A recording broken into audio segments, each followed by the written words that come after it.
Good morning. Better see, this is lesson number 2 and the name of the chapter is Detective Fix. This is interesting.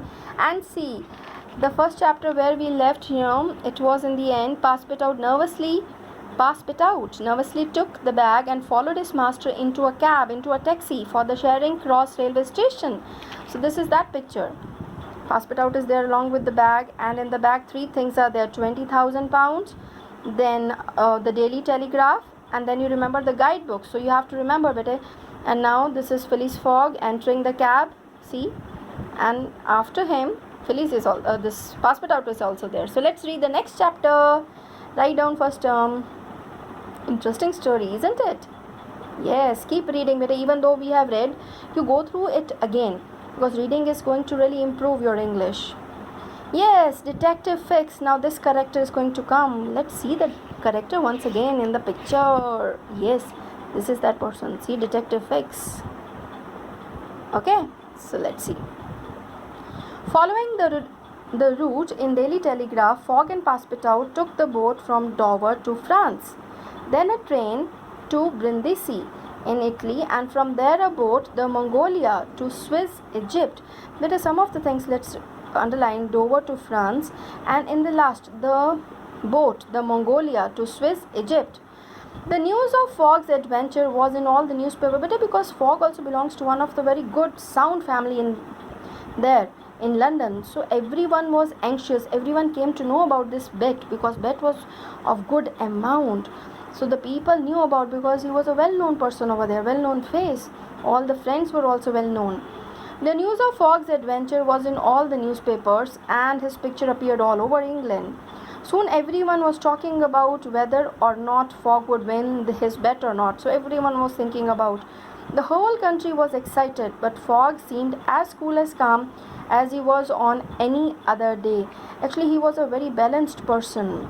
He never used to get excited for very, the things which are happening, or not getting anything, like balanced, cool.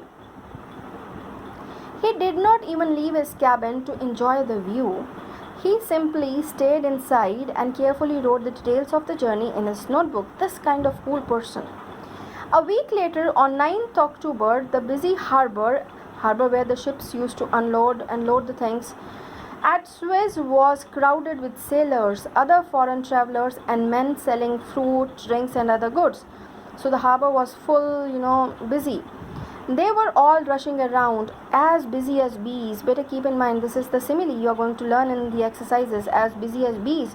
Everyone seems to be very busy on the sunny day. A thin man with a narrow face. Now these are the characteristics of Detective Fix.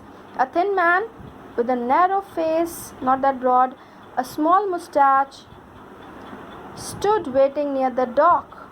So he was also waiting there. His name was Fix, detective, where they are supposed to take the ship.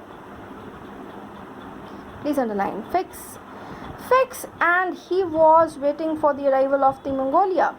Fix was one of the many detectives sent to different ports and railway stations around the world to catch the London bank robber. And he wanted both the reward and the fame. Everyone wanted both the reward and the publicity, fame. When he saw Fogg's picture in the newspapers and read about the bet, he decided that Fogg must be the gentleman who robbed the bank 10 days earlier. He decided, he never doubted. He was not having the doubt. He decided himself only that this is the man, only the one who has robbed the bank. Just imagine. Earlier, he thought the bet was a clever way to escape. He was just planning the things in his own mind, imagining. He was thinking that this bet is a clever way to go out of London. After all, the police description of the robber was too much like Fogg's picture to be an accident. So that was really because that person was also a gentleman, and the picture which was given was undoubtedly looking like Fogg's picture only. Okay, the Mongolia arrived at 11 a.m. to make a 4-hour stop for coal. So there the ship is going to load some coal. Fix soon noticed a man who looked lost and worried. The man walked up to Fix. One person came up to Fix. "Excuse me, can you tell me where the passport office is?" He asked about where is the passport office. He showed Fix a passport with the photograph of a man he was waiting for. So that was Passport Out only. Passport Out only asked, "Excuse me, can you tell me where the passport office is?"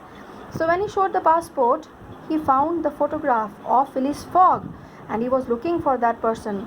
Fix tried to hide his excitement. Actually, Fix was so excited that he got Phileas Fogg, but he, hid his excitement in front of Passport Out.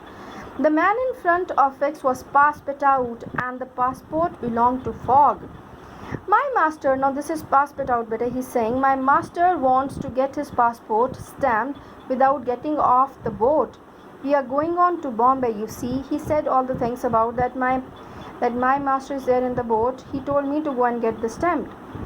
Go and get stamp, the passport. Well, I'm sorry, but your master must go to the passport office himself. Then Fix told, this is not possible, your master has to come. Oh dear, he won't be happy about that. Well, I would better go and tell him. And he told, okay, he will not feel happy, but I have to go and tell.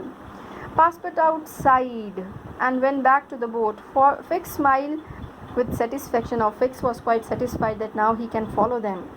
Fix rushed to the passport office. He hoped to delay Fogg until he could get permission from the police headquarters to arrest him.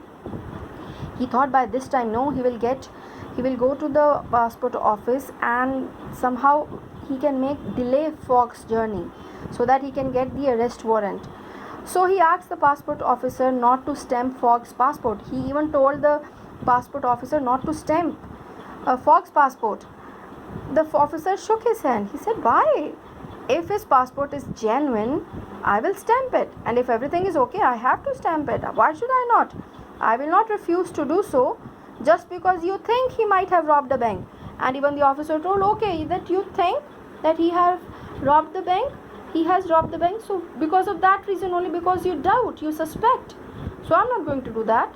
I'm just going to see if the passport is genuine, the things are okay, I'm going to stamp it. So Fix had to watch from the corner of the office as Fogg and Passport Out got their passport stamped. Everything was okay with their passport, bete. And so they got it stamped from the officer. He sent a telegram to London asking for a warrant for Fogg's arrest in Bombay. Now he sent a telegram also. That time there were no that kind of technology like fax and all those things.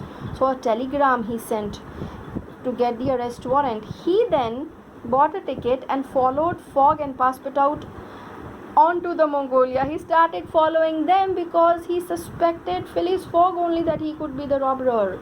Just imagine, better see, this is the picture where, see, this is Fix and this is Passport Out. Passport Out is showing the passport to Fix, and when Fix saw that this is Phileas Fogg, he planned out a thing that I will go to the officer of the passport office and I'm going to tell him to delay their journey.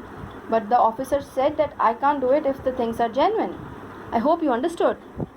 Okay, next page. This is page number 16. Fix saw, I hope you all are active. Drink some water if you're feeling sleepy by reading the story. Come on. Be attentive. Sit properly. Straight. Yes. Fix saw Passport Out alone on the ship and went to talk to him. Yeah, Passport Out was again alone. So Fix wanted to talk to Passport Out to get some, idea about Phileas Fogg.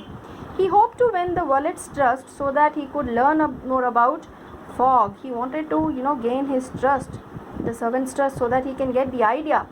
Hello again, my name is Fix. I am a businessman and I am going to Bombay too. He said that I am a businessman, although better he was a detective. He told Passport Out that he is a businessman and he is also going to Bombay. The two men talked as they watched the sea go by. They started talking. Passport Out was not very good at keeping secrets. Okay, he was not able to keep the secret. And Fix learned everything about their journey. Passport Out told all the things. So Fix learned everything about their journey, including the amount of money they were carrying. So everything he told. It's difficult to keep the secret, For a human being, it's difficult. So same, Passport Out is also having this kind of a problem. So once you're having the secret, he wants to tell to somebody. So Passport Out also got that person, that was Fix. So he told the secret to him about the journey, about the money. Now Fix was sure he was following the right man. And when he told about the money, Fix thought, okay, they got the money from the bank robbery.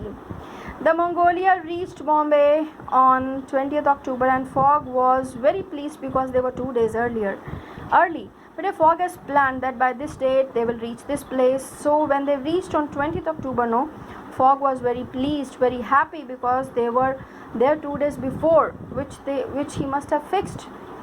He told Passepartout they had 4 hours free before the next train left for Calcutta at 8 p.m. He told that we are having how many hours free? 4 hours free. I am going to the passport office for our stamps. Take this money and go to the shops to buy some fresh clothes. He told, I am going to the passport office for our stamps because every time they have to get the stamps at a new place. So take this money and go. He gave him some money to go and get some fresh clothes. The train leaves at 8. We shall meet at the station at exactly 5 minutes to 8. He told, reach there, go and get some fresh clothes. Because you remember they were traveling light, they were not carrying the clothes. So he told, go and get some fresh clothes, and exactly 5 minutes to 8 when there will be, we are going to meet. Fix was listening to their conversation. He was somewhere I have to adjust the phone. Sometimes the words are not that clear. Now it's clear. Fix was learning to their conversation. He ran to the police station to get the arrest warrant, but it wasn't there yet. Again, better Fix ran to the police station to find out the arrest warrant, but it was not there. This made Fix angry because the arrest warrant, he cannot do anything. It meant that he would have to keep following Fogg. Again, he decided to keep following him. He could not let him get away, but he could not say anything or arrest him either. Before the warrant arrived, he can't do anything because how can he say that you are the only one who robbed without the arrest warrant or finding out something like that. After buying the clothes they needed, Passepartout wandered, means moved around the city through colorful, crowded streets. He was amazed. He was really excited to see cows walking around, goats eating rubbish, and rich people sitting in the carts pulled by the poor. But everything was new. Whatever was going through in that time, on the roads, it was very new for him. So he was just going through it. The air was filled with exotic smells. Exotic means particular smells. Which changed as he went from place to place. Curry, coconut, flowers, and fresh fruits of all kinds. He walked into a huge market where he saw. But this means, exotic smell. Wherever he goes, if there is curry, then the coconuts are being sold. So that smell of coconut was there. Flowers, fresh fruit. So this way the smell. He walked into a huge market where he saw people buying and selling all kinds of food and clothing. Later, in different street, he watched a spectacular festival and parade that was so colorful. He found all the things so exciting. In the afternoon, spectacular means wonderful. In the afternoon, the city was much quieter and people sat on the verandas to rest from the heat. So everyone was sitting in the afternoon over there taking rest. Passepartout watched all of this with a smile. He thought Bombay was such an interesting place. Later, in a different part of the city, he saw a beautiful temple with a golden roof. What a beautiful building, he thought. I must go inside. So he decided. 3 priests suddenly rushed up to him and started shouting. The moment he entered, 3 of the priests from the temple suddenly rushed up to him and started shouting. Why? Let's see. Sit down, said the first priest. Passepartout was confused as they made him to sit on the chair while they removed his shoes. They were making him to sit and they were removing the shoes. You can't come in here, shouted the second priest. You can't come in here, especially wearing the shoes. How can you come inside you can't come here in the temple, and moreover that also wearing the shoes, said the third priest. Oh, I'm sorry, I didn't know. Passepartout said, I didn't know about that with shoes I cannot enter this building. The priest angrily pushed and pulled at Passepartout. They were showing their anger. He was so frightened that he dropped his master's clothes.